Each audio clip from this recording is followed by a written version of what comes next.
It was a quiet night as I stood on the outskirts of the deserted town.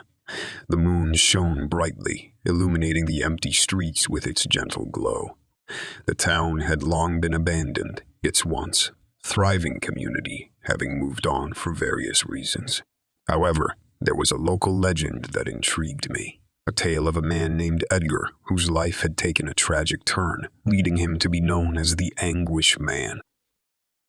According to the local lore, Edgar had been a prominent figure in the town, a wealthy businessman with a promising future. But as his businesses suffered, his life unraveled, and he fell into a deep depression. It was said that he became a recluse, consumed by his anguish and despair. Curiosity got the better of me, and I decided to explore the town. Armed with a flashlight, I stepped onto the quiet streets, cautious but not afraid. The abandoned buildings stood as reminders of a forgotten past, their worn facades whispering stories of bygone days. As I ventured deeper, the wind rustled through the broken windows and shattered glass, creating an eerie soundtrack. Shadows danced in the moonlight, their movements a trick of the imagination. The silence was broken only by the occasional rustling of leaves and the distant hooting of an owl. Though the town was deserted, there was an undeniable sense of melancholy that hung in the air. It was as if the place itself mourned the loss of its former glory. My footsteps echoed through the stillness, reminding me of my solitary presence in this forgotten realm. There were no whispers or voices, no supernatural phenomena, just the somber ambience of a place left behind.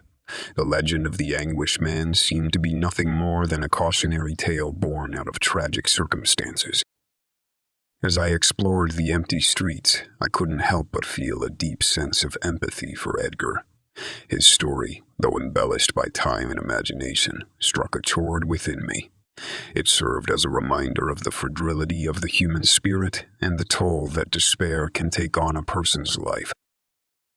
I spent hours wandering through the town, immersing myself in its history and contemplating the narrative surrounding the Anguish Man. By the time I left, the sun was beginning to rise, painting the sky with hues of pink and gold. The town remained a ghostly shell, but I carried with me a newfound appreciation for the power of stories and the importance of empathy. The legend of the Anguish Man would continue to be passed down through generations, serving as a reminder of the human capacity for both sorrow and resilience. And while the town stood empty, its haunting tales would forever remind us of the complexities of the human experience.